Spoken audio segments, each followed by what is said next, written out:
Next up, we got how a JUCO receiver became an NFL legend, Tyreek Hill. Now, if you want more videos like this, hit that like button, hit that subscribe button.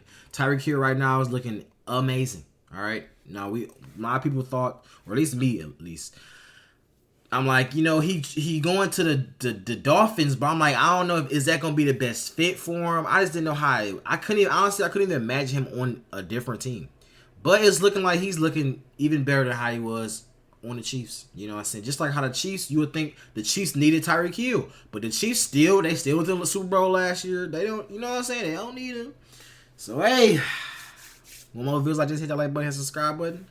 Let's just have it. Explosive, unguardable, and flashy are some of the words to describe how good Tyreek Hill is on the field. But before his journey to the NFL began, he faced many challenges, from being almost homeless and kicked off of his college football roster to becoming what I believe is the third greatest wide receiver to play the sport. This is the story of Tyreek Hill. Okay. Hill's story doesn't start on the football field, but rather the track. Born to his mother, Hill was given full custody to his grandparents and raised by his grandmother, Virginia, and grandfather, Herman Hill. Tyreek went on to attend Coffee High School and was most notably known as a premier track star, where he won both the 100 meters and 200 meters in the 2012 Georgia State meet. That is Hill running very well.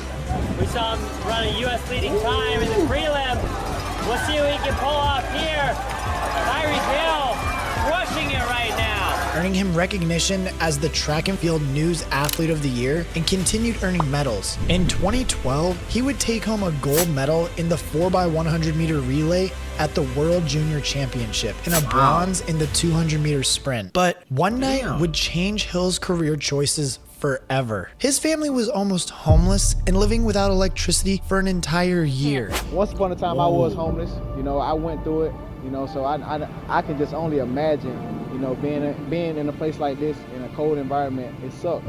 And from that point on, he made a vow to never let his parents live like that again. But why couldn't this speedster land a scholarship with a big college? Well, for beginners, bro, he don't even look right playing football like this right here. Like, bro, he just look like his pad. First of all, his pads don't fit. You know what I'm saying, bro? Like, he got the shit not even buckled up. He probably got one hip pad, one knee pad. They said, bro, this boot suit up so they can say the rest that say you okay and just go run, bro. That's all you need to do. Just run.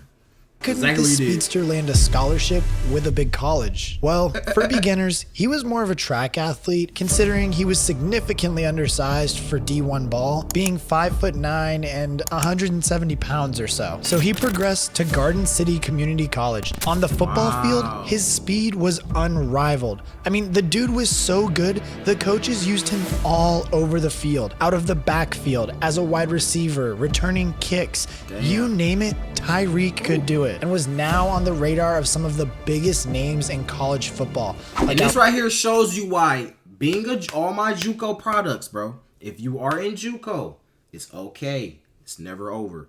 All right, as long as you know what I'm saying, you gotta put your head under the water and grind, bro. Get better. You know what I'm saying. Honestly, if you are JUCO and you want to be D1, that should really motivate you even more because you're not where you want to be at. So you should be like every day, like you don't care about nothing else but football. You know what I'm saying? Also, too, though, it's vice versa. If you JUCO and you damn near feel like, bro, I might be undersized and I'm not making crazy plays like this, it's okay, bro. You know what I'm saying? Like for me, example, football was my first love. You know what I'm saying? I played football all the way up to high school, and I was undersized, and I didn't get recruited that much. So I'm like, bro, and my last high school, it was my terrible coaches, terrible, or we played terrible. You know what I'm saying? Terrible record. So it just literally, all my confidence just went down. You know what I'm saying? And I gave up, bro. You know what I'm saying? There's other ways to make it in life. So don't just think, okay, I'm a JUCO product, I'm going to just still grind my ass off, and you probably not going to make it nowhere, because now you're just wasting time. You don't want to waste time. That's the one thing you don't want to do in life, is waste time. So you got to be smart about it. Have a sit down with yourself. You know what I'm saying? I've been there. I know how it is. and you know, Alabama, Texas, and Florida State. His decision would shock everyone. The number 3 ranked JUCO prospect would commit to the Oklahoma State Cowboys. And once in Stillwater, Hill picked up right where he left off. His career touchdown against the Texas Tech Red Raiders. Let's try it again.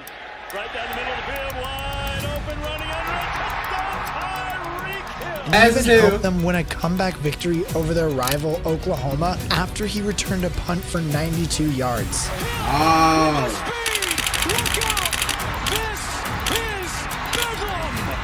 Proving that Hill was one of the most electric football talents in the nation with over 1,800 yards in all-purpose yards for the Cowboys. However, as fast as his rise to stardom was, his crashing fall was just as quick. It was just one of them typical college stories about a football star and a girl. Like, you know how it is. People just bang, bang, bang, he did this. It's a he say, she say moment. On December 11th, 2014, Oklahoma State dismissed Tyreek Hill from their football and track teams for his domestic violence arrest a few days prior with his then girlfriend. Hill did spend the night in jail and on the next day was charged with felony domestic assault and battery by strangulation. Had this poor choice just cost him his only opportunity to save his parents from homelessness? After 11 months in and out of the courts and no longer on the radar of D1 schools, he falling asleep. Oh my god. And that's the one thing I've learned about Tyreek Hill now, because I be hearing that he be streaming and stuff like that. That shit crazy. You know what I'm saying? He actually entertained it too. So like he got a personality on top of that. And just said he funny as hell. So like this picture right here just explains like he damn near could be homeless and this nigga is sleeping in shit, bro. Come on, bro. Come on. West bro. Alabama came calling. So coach called me. He's like, Reek, you ready to play some football? I'm like, nah, man, I ain't want to talk right now because the school just turned me down. Right. He's like, Reek, I got the transcript. So let me type in Alabama. I'm 4 hours away. I'm on the way. So and after originally turning down Hill's request to play, head coach Brett Gillian got to know Hill more personally, and Gillian gave Hill the chance he needed to help his family. In his 11 games for the team, he never exceeded 100 yards rushing or receiving and averaged 135 all-purpose yards. He even had a 307 all-purpose yard burst against Delta State where Hill absolutely took over. And while only playing 1 year in Division I football and all of his controversial off-the-field issues, nobody knew where to project this consistent and electric speedster. Some thought he may even be completely undraftable, and despite his good pro days, many teams had taken him off of their draft boards, except one team. Kansas City Chiefs select Tyreek Hill, wide receiver, West Alabama. And initially, the Chiefs were criticized by fans for the selection due to his past issues with domestic violence. General manager John Dorsey had to receive consent from Chiefs owner Clark Hunt to make the selection. We have done our due diligence with regards to fully vetting each one of our draft class members.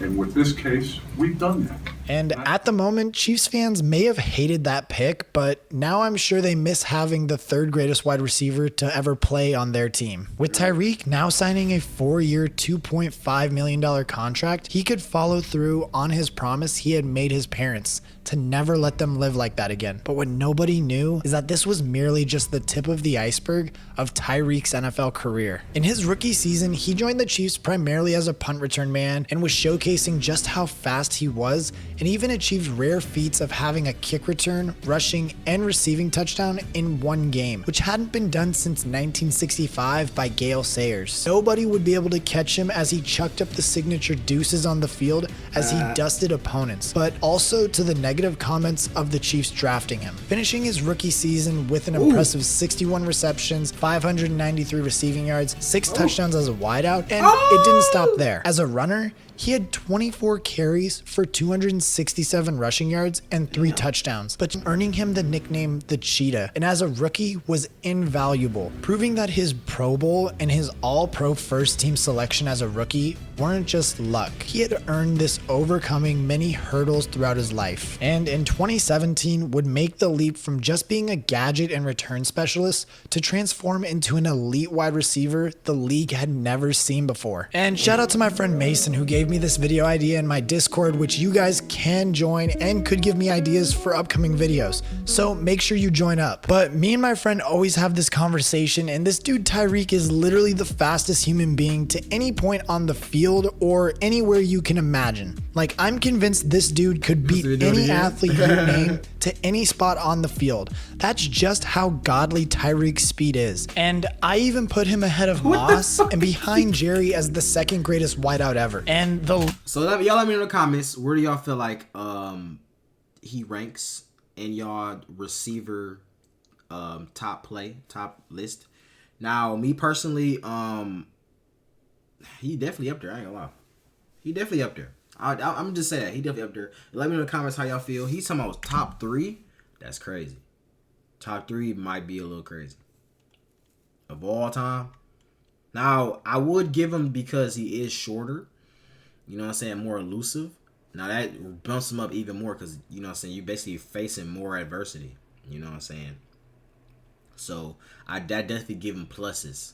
But it had to be like a whole like sit down, had to really think about it and put everything into a factor. But as of right now, I don't know. You know what I'm saying? But as like I say, definitely top. I'll probably say definitely top 10 for sure. Definitely top 10. You know what I'm saying? So even put him ahead of Moss and behind Jerry as the second greatest wideout ever. And the leap he made from 2016 to 2017 proves it. In the season opener, he had his first 100-yard receiving game and caught a touchdown. But in the coming weeks, would score an impossible end-of-the-half touchdown versus the Cowboys that left everyone speechless and was on highlight reels for weeks. He managed to finish the 2017 season with 75 receptions for 1,183 yards and 7 touchdowns. But if you thought he was good then, 2018 is when the Patrick Mahomes era began, and the two would have a special connection. When y'all drafted Patrick Mahomes, what was your thought after you watched him that first week in training camp? I thought it was trash. I ain't gonna cap. And in the season opener, Hill picked up right. This is what I'm talking about, bro. That shit right there. Bro kept it real. I thought it was trash. I ain't gonna cap. And in the season opener, Hill picked up. I want to see that full clip, bro. I want to see that full clip. Oh my God, that is funny, yo. I thought it was trash. I ain't gonna cap. And in the season opener, Hill picked up right where he had left off, starting with a 91-yard punt return for touchdown, throwing up the deuces 2 more times in that game, where he had 170 yards receiving and 2 more touchdowns. The tandem looked unworldly, and just when the lights began to shine brighter, Tyreek only got better. In the legendary Monday night game between the Chiefs and Rams, where absolutely no defense was played that night, Hill had 10 receptions for 215 yards and 2 touchdowns. And if you think that's a crazy stat line, just wait, because in 2018, his stat lines only got crazier, proving how good he was. While leading the league in 20 plus and 40 plus catches, finishing up his best season yet with 87 receptions and 1,479 receiving yards and 12 touchdowns. Although the Chiefs were eliminated in the AFC Championship game that year, 2019 would be the year the Mahomes to Hill connection would terrorize the NFL. But no matter how fast he was on the field, Hill couldn't outrun more off the field issues he faced. Child abuse against Kansas City Chiefs wide receiver Tyreek Hill and his fiance. This after audio was released where Hill's fiance accuses the receiver of physically abusing their 3-year-old child. Initially, he was suspended for the audio recording and charges he was facing, but later evidence came out and proved that the audio had been edited and Hill's name was cleared. And once he was cleared on September 6th, this is why, and I didn't even want to go into all this because this is a very, controversial topic and shit like that, but I gotta keep it real, bro. All my kings, all right? When it comes to these girls, bro, make sure you choose the right one. You know what I'm saying? Now, especially when you do reach a certain level of success, you're going to get damn near every aspect of girls, of women. You know what I'm saying? So it don't matter what color she is, how they all want you. You know what I'm saying? So at that point, you don't know who really wants you for you, who really care for you, not just your clout and your money. So gotta pick the right one, bro. You know what I'm saying? Don't just oh, you like her because she got a fat ass and now you about to put a ring on it. Then she do some shit like this, then divorce you, take all your money, and you start that, and then that fucks with you for playing on the field. Now you not the same no more. Now then they cut you. It's gonna be a whole bunch of shit. Now you homeless, just like that, all because of a girl. That's crazy. It's crazy, right? All because of a girl. You know what I'm saying? So, bro, you gotta conduct a real research when it comes to choosing a girl forever. You know what I'm saying? So 19, he signed a well-earned 3-year, $54 it happened million. 2 times with this nigga, twice. We don't know if it's real or not. You don't know if it's real or not, but just the fact that he went through it. Proved that the audio had been edited and Hill's name was cleared. And once he was cleared, on September 6, 2019, he signed a well-earned 3-year, $54 million extension. But his bumpy start to the 2019 season didn't stop there. In the season opener against the Jaguars, Hill injured his shoulder, and he was taken to the hospital as a precaution, and it revealed he had a dislocation and would miss some time. But he made his return in Week 6 against the Texans and would have some incredible stat lines throughout the season again. The deep shot. It is caught. Tyreek Hill. What a play. Touchdown. This dude's incomprehensible speed would help lead the Chiefs to Super Bowl 54 against the 49ers. But collectively, they are the Legion of Zoom. And at first, it looked as if the Niners' game plan for Hill was working. That is, until he had one of the biggest plays of the game. Launches down the middle. Hill open. Caught. And helped the Chiefs win their first Super Bowl in 30 years. And just when you thought the dude couldn't have anything crazier happen to him, his stat lines only managed to get crazier. In a Week 11 Super Bowl preview versus the new-look Bucks and Tom Brady, Tyreek reeled in 13 passes for 269 yards and 3 touchdowns, helping the Chiefs get the Week 11 dub and the Chiefs get the coveted 1 seed in the playoffs. In the divisional round against the Browns, he had 8 catches for 110 yards and only got better in the conference championship game against the Bills. But the Super Bowl was a different story. In a rematch versus the Tom Brady-led Bucks, only allowing Tyreek to get 7 catches and held him to under 100 yards, which not many teams had been able to do. But the Bucks did, and it paid dividends, helping them breeze by the Chiefs in a 31-9 victory. And coming into a contract... Did he get flagged for this? Did he get flagged for taunting, bro? Now, I was going to say that they did. I know at a moment of time, they called what Tyreek was doing was taunting, which it kind of is, you know what I'm saying? But we all like the flashiness, you know what I'm saying? You know, it's like Deion Sanders, like all shit Deion was doing. You call all that taunting, you know what I'm saying? But we like the flashiness. So I want to know, did he get flagged for this? Helping them breeze by the Chiefs in a 31-9 victory. And coming into a contract year, Tyreek knew he would have to have a special type of year if he wanted a contract extension, and made sure to put the league on notice in Week 1 in his typical Tyreek Hill style, starting the 2021 season strong with 11 receptions for 197 yards and a touchdown in the 33-29 victory over the Cleveland Browns. Like, this dude was becoming a complete nightmare. Nobody knew how to guard him, because in a Week 17 game against the Bengals, he set the franchise record for receptions in a season, finishing with 112 receptions for 1,239 receiving yards and 9 touchdowns. And in the divisional round against the Bills, Tyreek caught a 64-yard touchdown down the stretch to end the game, while having 11 receptions for 150 yards and a touchdown in the 42-36 overtime win. But in the AFC Championship game against the Bengals, it seemed they had watched the Steelers' film and kept Tyreek in check, holding the speedster to 7 receptions for 78 yards and a touchdown in the 27-24 overtime loss. And just when the Mahomes to Tyreek connection was in the midst of its prime, no one saw what was coming next. Tyreek Hill has been traded from Kansas City to Miami. That man is now a Dolphin, and that man is getting paid. Tyreek was taking his talents to South Beach and teaming up with another young quarterback in Tua Tagovailoa, but early on, it looked like Tua didn't have the arm strength to get the ball deep to Tyreek. But by week 2, Tyreek had returned to his normal self on his new team and had the usual 11 receptions for 190 yards and 2 touchdowns. Like, I mean, this was just becoming a normal thing to see him week in and week out putting up these kind of stat lines. Finishing the season with career highs in receptions and receiving yards with 119 and 1,710 yards, as we may be witnessing one of the scariest players of all time, and has showed us that no matter the obstacles you may face when given a second chance, to not let them get away. From his early days at Garden City Community College to becoming one of the greatest wideouts of all time, from his undeniable speed and quick. Bro, what is this thumbnail? Oh my god. But damn, bro, I ain't gonna lie, bro. Yeah. Let me know how y'all feel about this. I love y'all. Yeah.